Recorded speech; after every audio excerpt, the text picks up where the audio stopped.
तो hello everyone, आपका एक नए वीडियो में स्वागत करता हूं। तो स्प्रिट को लेके काफी बड़ी बड़ी अपडेट्स भाई, काफी बड़ी बड़ी न्यूज मार्केट में घूम रही है और इससे हम कैसे दूर रहते। तो मैंने सोचा कि भाई इसके ऊपर तो एक एपिसोड बनाना चाहिए। तो यहाँ पे जितने भी प्रभास यानी कि डार्लिंग प्रभास के फैंस हैं भाई, आप लोगों के लिए 100% ये न्यूज बहुत ज्यादा काम करेगी और आप लोगों को मजा भी बहुत आएगा। अब यहाँ पे देखो, बात सुनिए, लेकिन उससे पहले एक छोटी सी रिक्वेस्ट भाई, जितने भी प्रभास के फैंस हैं आप लोगों को यहाँ पे एक से बढ़कर एक अपडेट, जितना मुझसे हो सकता है उतनी तो न्यूज एटलीस्ट मैं दूंगा ही। अब यहाँ पे चलते हैं सीधा स्प्रिट की न्यूज की। मैं इधर उधर की बात नहीं करूंगा, सीधा मैं मुद्दे की बात करूंगा, क्योंकि यहाँ पे ना 2-3 दिन से भूषण कुमार का एक वीडियो बहुत ज्यादा वायरल हो रहा है। अब उन्होंने जो इंटरव्यू दिया है, उन्होंने जो बात की है वीडियो कॉलिंग पे, वो कौन है सबसे पहले तो आप उनके बारे में सुन लीजिए भाई। वो एक बहुत बड़े रिपोर्टर है जिनका नाम है फरहान शारिदूर, ऐसी कुछ नाम है, ऐसी कुछ नाम है, कनेक्ट एफएम करके उनका एक यूट्यूब चैनल है, ऐसी कुछ नाम है, मुझे ध्यान नहीं आ, लेकिन नाम उनका फरीदुन शायर ऐसी कुछ नाम है भाई। वो बड़े बड़े सेलिब्रिटीज के साथ में बात कर चुके हैं, बहुत बड़े हैं और बहुत पुराने भी हैं।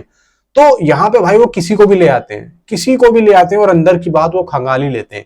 लेकिन ज्यादातर वो जब बात करते हैं तो सीधा वो वीडियो कॉलिंग पे बात करते हैं। उन्होंने डंकी और सरार के टाइम पे भी राजकुमार हिरानी से बात की थी, जिसके बारे में मैंने आप लोगों को बताया था। तो अभी यहाँ पे उन्होंने भूषण कुमार से बात की भाई, और बात करने का यहाँ पे बनता भी था, क्योंकि देखो भूल भुलैया 3 की सक्सेस पार्टी यहाँ पे भूषण कुमार ने की और बहुत ही अच्छे से रही, क्योंकि भाई देखो एक अच्छा खासे 300 करोड़ के क्लब में वर्ल्ड वाइड वो मूवी जा चुकी है। तो यहाँ पे खुशी का ठिकाना नहीं था। तो यहाँ पे भूषण कुमार ने खुशी खुशी में, एक्साइटमेंट में आके ऐसी ऐसी बातें बताई, जो कि यहाँ पे मुझे लगता है कि अगर वो नहीं बताते और डायरेक्ट अगर हम उन चीजों को देखते तो हमें ज्यादा मजा आता है। लेकिन जब पता लग ही चुका है तो भाई उसके बारे में तो बात करनी चाहिए। तो यहाँ पे फरीदुन भाई ने पूछा कि भाई स्पिरिट का क्या यहाँ पे मसला चल रहा है और उसकी क्या आप लोग जो है क्या करने वाले, मतलब उसका काम स्टार्ट कब से कर रहे हैं। तो यहाँ पे सबसे पहली बात तो मैं आप लोगों को बताऊं कि संदीप रेड्डी वांगा के बारे में उन्होंने कहा कि Sandeep Reddy Vanga daily by daily इस पे काम कर रहे हैं, यानी कि उसकी स्क्रिप्ट पे, उसके कैसे सेट्स होंगे, उसके कैसे सीन होंगे, उसके कैसे सॉन्ग होंगे, उसके कैसा बीजीएम होगा, उसका कैसा एक सिनेमेटोग्राफी होगी, उसका किस तरीके से स्क्रीन प्ले रखा जाएगा। इन सब के बारे में संदीप रेड्डी वांगा पूरे तरीके से काम कर रहे हैं और मुझे बताते भी रहते हैं कि हम इसको ऐसे करेंगे, कि हम इसको ऐसे करेंगे। अब यहाँ पे एक बात और है, अभी अभी थोड़े दिन पहले यानी कि हमें यह पता चला था कि स्प्रिट की जो रिलीज डेट है वो 2026 की है। अब इस पे तो हम बाद में आते हैं। अब यहाँ पे भूषण कुमार ने भी यही बात को इनडायरेक्टली बोलने की कोशिश करी। बहुत से लोगों ने यहाँ पे उस चीज को समझ लिया। अब 2026 में चलो ये बात ठीक है, समझ में आ गई।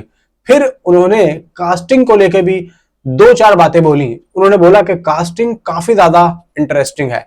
अब यहाँ पे देखो, अभी 3-4 दिन पहले डॉन ली, यानी कि क्या नाम है यार उनका, वो जो अपना साउथ कोरियन एक्टर है, पूरा नाम उनका डोंग शोंग ऐसी नाम है, मुझे नाम ध्यान नहीं आ रहा, लेकिन उनको डॉन ली बोला जाता है। उन्होंने सलार मूवी देखी, सलार की जो है एक स्क्रीनशॉट लेके उन्होंने अपने इंस्टाग्राम पे लगा दी। अब यहाँ पे ये जरूरी नहीं है कि सलार की अगर फोटो लगाई है तो वो सलार में ही होंगे। अब मान लो अगर उन्होंने कोई प्रभास की कोई ओल्ड मूवी देखी होती या फिर बाहुबली देखी होती और अगर वो बाहुबली का स्क्रीनशॉट लगा देते तो क्या भाई वो बाहुबली में हो गए या बाहुबली 3 में हो गए? नहीं, ऐसा नहीं होता। प्रभास की लगाई है तो यहाँ पे सीधा सीधा इशारा है कि हाँ भाई मैं स्पिरिट में हूं। तो यहाँ पे जो इंटरेस्टिंग जो कास्ट बोली गई है तो सीधा वो डॉन ली को अपने दिमाग में रख के बोली गई है। और यहाँ पे भूषण कुमार ने खैर नाम तो नहीं लिया, लेकिन इंटरेस्टिंग का होने से ही यहाँ पे पब्लिक ऑलरेडी समझ जाती है। पब्लिक यहाँ पे बेवकूफ तो है नहीं, समझ गई कि भाई डॉन ली ही होने वाले। अब यहाँ पे देखो एक बात यहाँ पे निकल के ये आती है कि इसकी रिलीज डेट कब होगी। इसकी जिस दिन भी रिलीज डेट दोस्तों कंफर्म हो गई तो मैं आप लोगों को ये लिख के देता हूं कि आसपास अल्ले बल्ले भी कोई मूवीज के नहीं रखी जाएगी रिलीज डेट, कोई होगी ही नहीं, आप ये समझ लो। क्योंकि भाई देखो, सबसे पहली बात तो प्रभास इतनी बड़ी फैन फॉलोइंग है, इतना बड़ा नाम है साउथ का। इस टाइम पे अगर मैं कहूं कि सबसे ज्यादा पैसा कमाने वाला एक्टर भाई साउथ का प्रभास ही है। इनकी फ्लॉप मूवी भाई साहब 400-500 करोड़ तक पहुंच रही है, तो सोचो हिट क्या होगी। फिर यहाँ पे संदीप रेड्डी वांगा, संदीप रेड्डी वांगा अभी लास्ट मूवी 900 950 करोड़ दे के बाहर आए हैं। फिर यहाँ पे भूषण कुमार, तो भाई क्या क्रेज होने वाला है। भूषण कुमार भी अभी भूल भुलैया 3 को हिट दे के आए, तो सोच के देखो कि क्या क्रेज होगा। भूषण कुमार पानी की तरह पैसा बहा देंगे, बहा रहे हैं। तो भाई रिलीज डेट यहाँ पे अगर ये लोग बोल रहे हैं कि 2026 का मिड, तो देखो यहाँ पे मैं आप लोगों को एक बात कह के चलता हूँ कि अगर शूटिंग ये लोग अब शूटिंग बोल रहे हैं कि जनवरी में स्टार्ट होगी, अब अगर जनवरी में भी स्टार्ट करते हैं शूटिंग, तो भाई देखो छोटी से छोटी चीज पे काम होना चाहिए और छोटी से छोटी चीज पे यहाँ पे बारीकियों में जाना चाहिए संदीप रेड्डी वांगा को।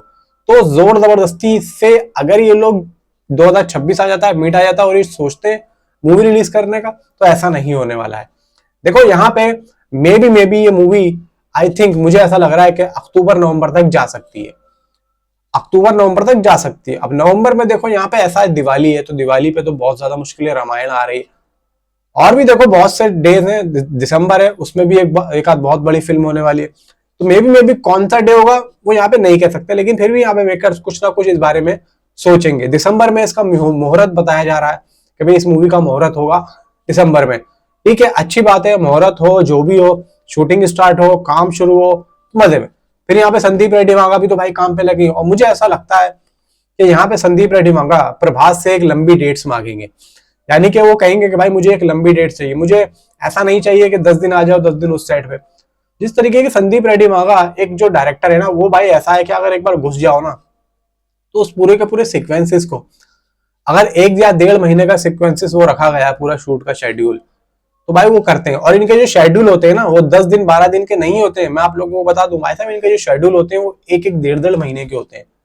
यानी कि 1-1 1.5 महीने में आप ये समझ लो कि भाई 1-1 घंटे की मूवियां यहाँ पे आराम से शूट हो जाएंगी, समझ रहे हो। तो इनके इस तरीके से शेड्यूल होते हैं, तो इस वजह से यहाँ पे टाइम लग रहा है। फिर यहाँ पे प्रभास का जो अपना एक अंदर का एक सोच है, उनको भी यहाँ पे काफी ज्यादा जो है इंटरेस्ट लग रहा है ये प्रोजेक्ट, और संदीप रेड्डी वांगा के साथ में वो काम करने में बहुत ज्यादा इंटरेस्ट रखते हैं, क्योंकि जिस तरीके को डायरेक्टर है, और प्रभास को लगता है कि इस डायरेक्टर के साथ में काम करके मेरा काम और भी ज्यादा उभर के आएगा। क्योंकि देखो एक बात और है, अभी तक यहाँ पे जितने भी लोग ये बोलते हैं ना, जितने भी हेटर्स हैं प्रभास के, कि भाई प्रभास तो एक्टिंग ही नहीं करते हैं, प्रभास तो सिर्फ और सिर्फ एक्शन करते हैं, तो मैं आप लोगों को एक बात बता दूं, आप लोग पिछली फिल्मों को तो भूल जाओ, यानी कि जब प्रभास नए नए आए थे। अब आप संदीप रेड्डी वांगा की स्पिरिट में देख लेना, संदीप रेड्डी वांगा जिस तरीके से उनसे एक्टिंग करवाएंगे, एक्शन करवाएंगे, फाड़ू एक्टिंग होगी, फाड़ू एक्शन होगा, और आप लोग ये कहना भूल जाओगे कि प्रभास एक्टिंग नहीं करते, एक्टिंग नहीं आती है। भाई संदीप रेड्डी वांगा उनके अंदर का एक्टर को जगवा जाएंगे। तो यहाँ पे हर कोई एक्टर ये चाहता है कि कोई भी डायरेक्टर उससे काम निकलवाए, तो वो करता है। अगर प्रशांत नील यहाँ पे काम निकलवाते तो यहाँ पे प्रभास करते। मैं ये नहीं कह रहा कि सलार में उन्होंने एक्टिंग नहीं की, लेकिन पब्लिक को जो यहाँ पे देखना था वो और भी एक्टिंग देखनी थी।